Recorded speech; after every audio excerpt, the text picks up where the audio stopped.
bienvenue sur TV5 Monde et à Monaco. Vous êtes dans le magazine de l'art de vivre Nec Plus Ultra. Pour ce programme, le rédacteur en chef, c'est vous. Voici le sommaire. À la Saint-Jean, au Bordelais, on fête l'excellence de père en fils. Rendez-vous avec un artiste qui sublime l'absence. À Pancorlotte, le luxe extrême. Il nous fallait un écrin de rêve pour présenter cette émission festive. Nous avons choisi un palace, évidemment, le Métropole à Monaco, qui pousse le raffinement jusqu'à changer chaque saison ses ambiances. Cette année, or et blanc pour célébrer le centenaire des ballets russes que fête la principauté. Mais ce n'est pas à Moscou que nous avons notre premier rendez-vous, mais tout près de Bordeaux. Perché sur un site exceptionnel face à l'estuaire de la Gironde, ce château est l'un des grands symboles du Médoc. L'histoire de la propriété, donc d'abord Ducru Beaucaillou. Ducru, c'est le nom d'un des anciens propriétaires, et Beaucaillou, c'est un hommage au terroir, c'est-à-dire aux nombreux cailloux qui sont là et qui ont beaucoup d'avantages pour la culture de la vigne.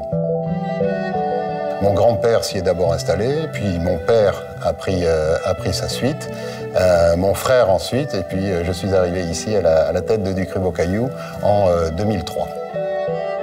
Le premier vin est né en 1720 et classé en 1855 à la demande de Napoléon III en prévision de l'exposition universelle, et dès cette époque, ce Saint-Julien fut reconnu comme l'un des fleurons du Médoc.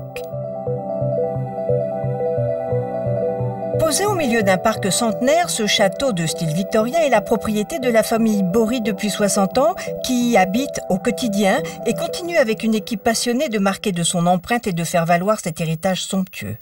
D'être héritier, ça crée finalement plus de devoirs que de droits. De devoirs effectivement vis-à-vis des générations qui nous ont précédés. Donc de respecter un certain nombre de traditions. En tous les cas, c'est toujours d'affiner, de continuer dans cette même direction, d'affiner encore plus avant les techniques, la mise en valeur de ces terroirs. Bruno Bory, fils cadet de Jean-Eugène Bory, a grandi avec sa sœur au château qui s'étend sur environ 220 hectares, dont 75 hectares de vignes. Et puis on a un devoir aussi vis-à-vis des consommateurs du monde entier qui attendent de nous des vins qui à la fois vont donner le maximum de plaisir, mais en même temps qui auront une capacité à se bonifier au vieillissement et à se garder intact. Ce château est l'un des seuls de la région bordelaise qui soit bâti directement sur le chai. Ici, l'on vit avec son temps, succès oblige. Un second chai a été construit en 2000. Jean-Eugène Bory, le papa, collectionnait les peintres hollandais. Bruno Bory préfère Marc Couturier, Richard Foguet, Éric Poivin, Mark Newson, Arne Jacobsen, Ingo Maurer. Quelle idée a Bruno Bory du luxe au futur? Le luxe aujourd'hui, c'est justement d'avoir accès à ces produits exceptionnels qui sont faits par des amoureux. Un luxe fait de vérité, de profondeur. Le luxe aussi, peut-être, ça demande un peu d'effort. Mais c'est un peu comme dans l'art. Ça doit être dans la spontanéité. La spontanéité, c'est la publicité. Et puis, quand on est un peu plus dans la réflexion, à ce moment-là, on rentre dans l'art. Bruno Bory s'est initié à l'art contemporain grâce à la qualité des expositions du musée d'art moderne de Bordeaux et aux visites de musées durant ses voyages. L'entrée du chai est une petite initiation à l'art, loin des conventions et des tendances. Un vrai luxe. Voilà, ça c'est une pièce de Lavier qui est effectivement du blanc d'Espagne qui a été pris en photo et ensuite retraité en numérique. Vous avez ensuite encadré ici deux pièces de Convert. Ce sont des ferronneries qu'il a trouvées à Biarritz et qu'ensuite il a retranscrites par sablage sur des plaques de verre. Et puis là, il y a une racine qui est toujours donc du même Convert et qui a été récupérée à Verdun. C'est une racine qui garde à la fois le souvenir de la guerre, parce qu'évidemment on voit qu'il y a des obus qui l'ont explosé dans tous les sens, et de l'usure, de la nature, du temps, de l'eau, du froid, etc. Et le tout traité avec de l'encre de Chine pour le faire vraiment vivre comme une sculpture. Toute cette pièce ici, ou en tous les cas ce mur, est sur l'idée de la trace et donc de l'origine et du temps. À Orly, une centaine d'invités parisiens prend place à bord d'un avion spécialement affrété par le château. Arrivés à la propriété, tapis rouge, robe de cocktail et smoking, pour 330 privilégiés reçus dans la grande tradition de l'art de vivre à la française. Philippine de Rothschild assiste à cette soirée en hommage au père Jean-Eugène Bory. Nous sommes réunis aujourd'hui pour fêter les gens, tous les gens, et en particulier mon père, Jean-Eugène, qui fit tant pour hisser Ducru-Beaucaillou dans l'élite bordelaise. Je me réjouis d'accueillir le club des Parisiens amateurs de Ducru-Beaucaillou.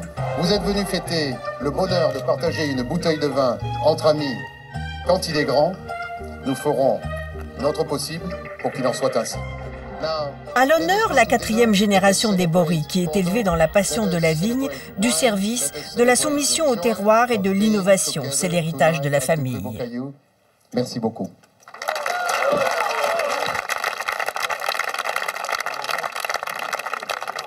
Les invités ont été accueillis sous une tente gigantesque.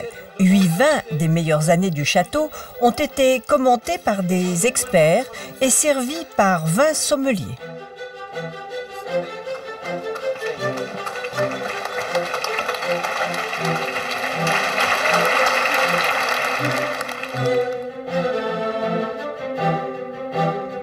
Ce dîner, c'est l'illustration que les vins de Ducru-Beaucaillou viennent de Ducru-Beaucaillou, des terres de Ducru-Beaucaillou. Et donc, on a développé un menu autour de produits qui viennent de quelque part. Donc, il y a des carrés de veau qui sont élevés par un fermier spécifique. Il y a du bœuf de Salers, évidemment, clin d'œil aux Corréziens, qui vient d'une ferme de la Corrèze. On a du cochon du Pays Basque. 34 maîtres d'hôtel et 28 personnes en cuisine orchestrées par Jean-Pierre Biffy de Potel, un art de vivre qui sera transmis. S'il y a un sens Bory, c'est celui de la terre. On est des paysans. Pour la Saint-Jean, un embrasement du château factice, rassurez-vous.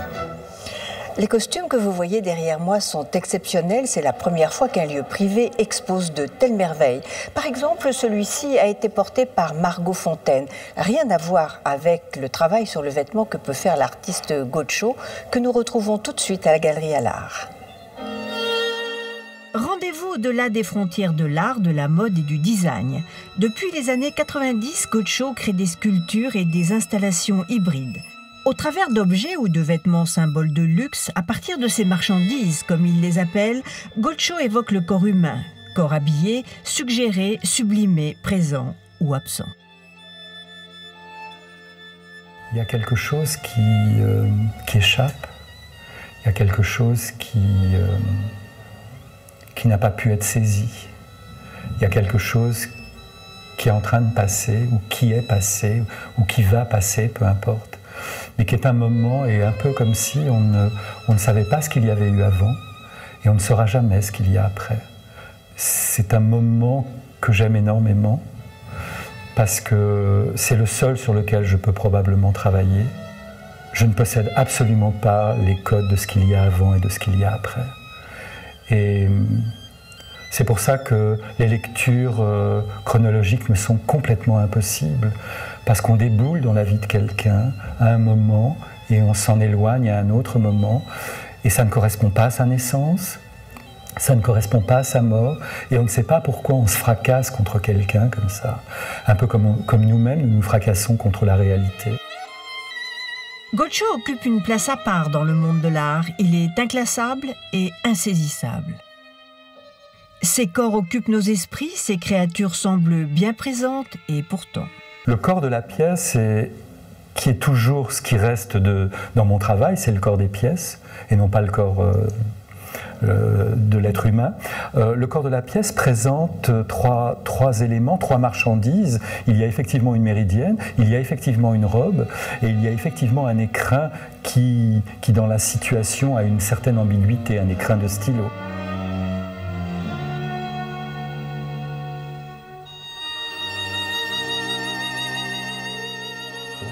Sauf que, finalement, qu'est-ce que c'est que le divan du psy? C'est bien là où l'on se dépouille. Donc si on se dépouille et si la patiente n'est plus là, il est possible que la pièce, le corps de la pièce représente peut-être extrêmement justement le divan du psy, les séances de la patiente et le dépouillement qui reste de ces séances. Donc c'est dans ce sens-là que j'ai évoqué le divan du psychanalyste, mais c'est pas un sens que je veux privilégier, c'est simplement une actualité qui m'est apparue dernièrement, voilà. Le savoir-faire artisanal prend ici une place essentielle. Si tant est que quelque chose soit connu à mon sujet, il est en tout cas assez vite évident que ça ne peut pas être moi qui fasse ces marchandises, ces éléments, mais j'aime bien le terme marchandise. Je m'adresse à ceux dont c'est la spécialité, ou dont c'est le raffinement. La spécialité, c'est par exemple l'entreprise qui fait les housses. C'est son travail, elle fait des bagages, elle fait des housses, donc ça me semblait juste de faire appel à cette entreprise. Pour les chaussures, c'est un fabricant de chaussures, un des derniers qui existe en France et qui a fait ses chaussures à la main. Et elles ont été ensuite cousues entre elles par une restauratrice de cuir, dont c'est aussi le métier et le raffinement. Gotcho utilise ces objets artisanaux, créant ainsi des liens entre art et mode. Mais son truc à lui, c'est le jeu de la présence et de l'absence. Les pièces que vous évoquez présentent des éléments de décor qui sont des miroirs et que, inévitablement, regardant les pièces, on y lit son propre reflet. Donc, quand bien même on voudrait se dissocier et se distancier de cette pièce ou de ces pièces, immanquablement, on est précipité dedans. On est présent et on ne peut éviter d'être juxtaposé dans la vision que l'on a de ces pièces. Il y a peut-être une traversée du miroir dans l'angle mort de ces pièces, mais il y a notre présence qui est là. Et celle-là, elle n'existe que quand nous sommes là. Et ça, c'est aussi important dans mon travail. Alors j'ai choisi d'exposer Gotcho parce que je l'ai rencontré dans son atelier et ça a été une grande émotion, même un choc quand j'ai vu son travail qui m'a beaucoup impressionné, étonné, dérangé aussi. Et ce que j'ai apprécié, c'est que dans l'art contemporain, il y avait cette action un peu de réflexion qu'il fallait mettre en avant. Et enfin, l'on voit les dessins de Gotcho. J'ai beaucoup insisté sur les dessins parce que je trouve que c'était important pour un artiste qui travaille surtout les installations de voir que c'est un artiste qui est déjà un grand dessinateur qui a commencé donc il y a une vingtaine d'années. Quand j'ai découvert tous les dessins de la nuit qu'il a effectués dans les années 80 ainsi que les dessins de réalisation des projets qui sont des encres et des aquarelles, c'était inévitable de les présenter.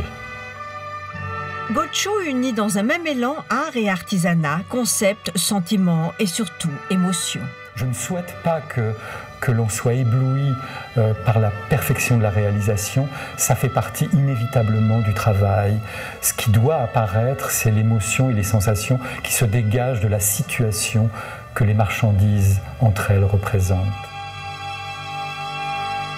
Direction la Malaisie, là-bas aussi, tout est calme, luxe et volupté. Les petits singes en plus. Angkor Lot est situé sur une île privée de 120 hectares au sud-ouest de la Malaisie. Il fait toute l'année entre 27 et 32 degrés. Avec une mer couleur d'émeraude, les varans, les paons, les oiseaux à bec de sabot, les macaques et autres espèces accueillent le visiteur et déjà l'enchantent. Villa sur pilotis, villa dans les collines ou villa dans le jardin. Elles sont toutes conçues avec le même souci d'harmonie avec l'environnement. Traduction de Angkor Lot.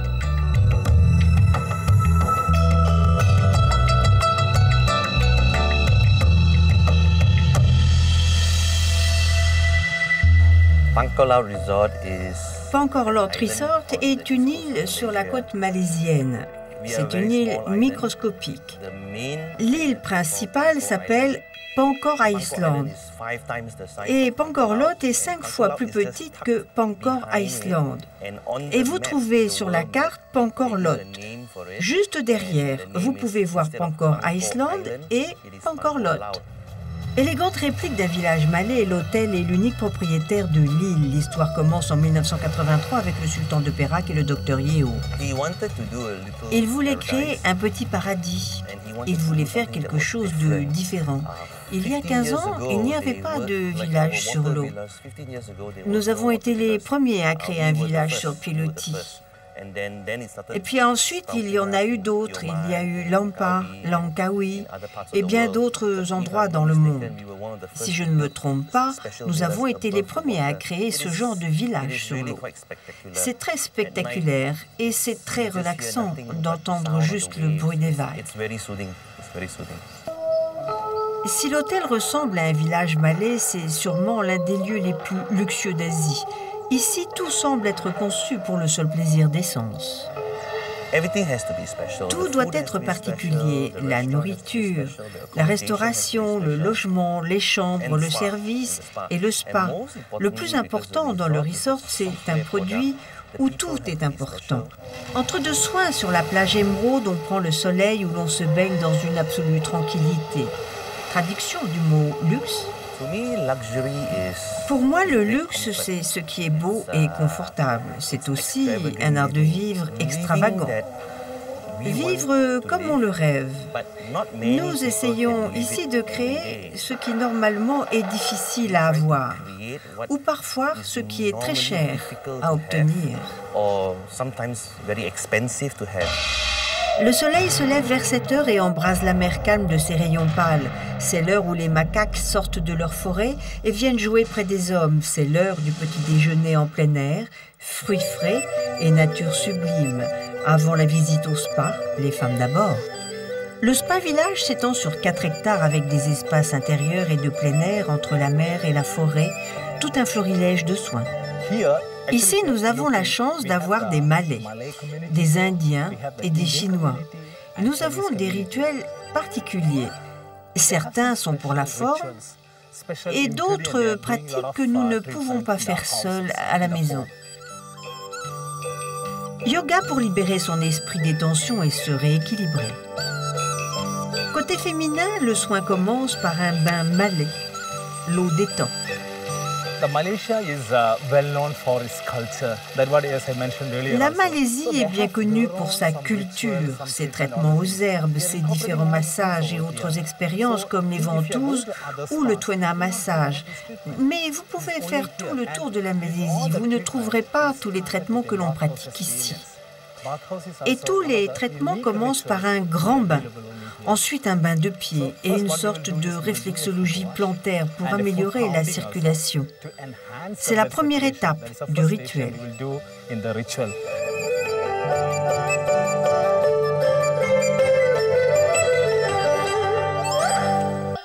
Après les bains tièdes, on nettoie la peau, autre moment de délice avant les soins.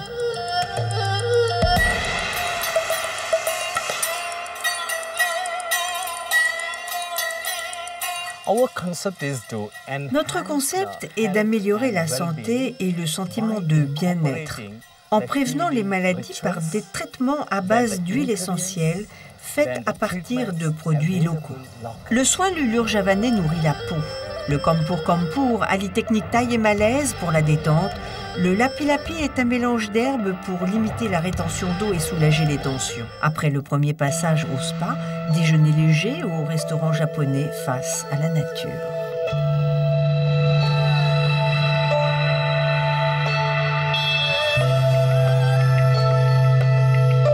Monsieur n'improvisera rien avant la consultation d'un praticien chinois.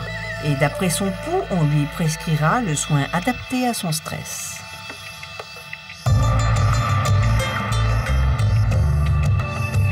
Culture du raffinement. La séance de réflexologie sur la plage pour encore plus de détente. L'abondance de plaisir ne nuit pas à la santé.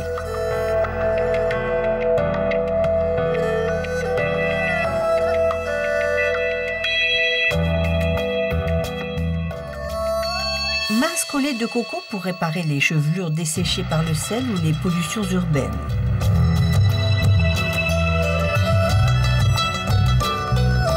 Promenade dans la zone sur pilotis, on regagne sa chambre à l'heure où se couche le soleil.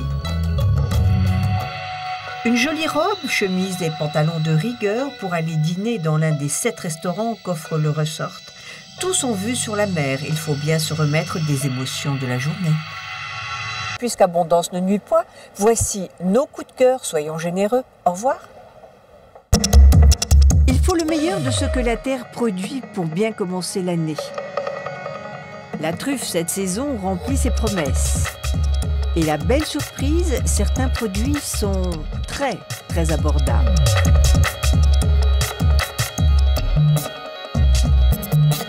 Comme ces perles de truffe.